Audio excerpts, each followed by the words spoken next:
So I've been studying for finals recently because this is my finals week, although it has not been as productive as it should have been because there was a Harry Potter movie marathon this weekend. Anyway, I need to study and I need to make a video, so today, in honor of my finals, I'm going to teach you about the age of adversity in the 14th century. So we have four main reasons the 14th century pretty much sucked. We have the Plague, 100 Years' War, the Great Schism, and the Peasant Revolts. Okay, so let's start with the Plague. It started with the famine of 1315 to 1317, during which time as many as 15% of peasants in English villages died of starvation. What does this have to do with the Plague? Well, those who did not die of starvation were significantly weaker, making them much more susceptible to the plague. In 1347, the plague reached Constantinople via trade routes, and it infected people via fleas and rats. Now, I'm not going to show you photos of the symptoms or really tell you about them because they're pretty gross. But along with gross symptoms, the plague killed a lot of people, roughly 25 million if I'm remembering correctly, which was very important other than, people dying. We also had the 100 Years' War.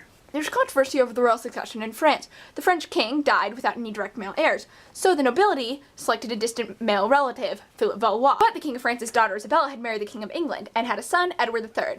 Edward believed he had much more of a right to the French throne than Philip. Also adding to the 100 Years' War, England produced most of Europe's wool. However, most of the wool and cloth was produced in Flanders and France. If England could control Flanders, they would gain a lot of economic power. Now, as you might have guessed, the war lasted roughly 100 years, with famous battles including Crécy, I hope I'm pronouncing that right, where England used new weapons such as longbows and cannons to revolutionize warfare. Orleans, where the French were inspired by Joan of Arc, and then went on to a 20-year winning streak. And finally, the Battle of Cherbourg, I hope I'm pronouncing that right, where England lost all of the territory that they had gained in the past 100 years. This battle pretty much marked the end of the war, but there was no treaty to officially end it. So, along with the war and the plague, we also had the Great Schism. So the church, along with the Pope, was exerting immense power over the people, and some popes, such as Pope Innocent III and Pope Boniface VIII, were exerting immense power over the people and acting more like kings than popes. Another time in the Great Schism, we came to a point where we had two popes. Both Urban IV and Clement VII claimed that they were the pope. Pope Urban was Italian, and his arrogance angered the French, so the French bishops decided to elect Clement as their pope. Along with the whole two-pope thing, there were reformers such as John Wycliffe and Jan Hus, preaching religious reform. Wycliffe's followers, also known as Lollards, more on them later,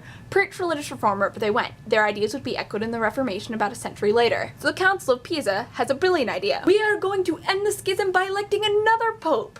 That didn't work so well, so now we had three popes. Finally, the Council of Constance comes along and ends the schism. They elected a new pope and forced the other three to step down. They also condemned heretics, such as Wycliffe and Huss, by burning Huss at the stake and digging up Wycliffe's bones, crushing them, and burning them.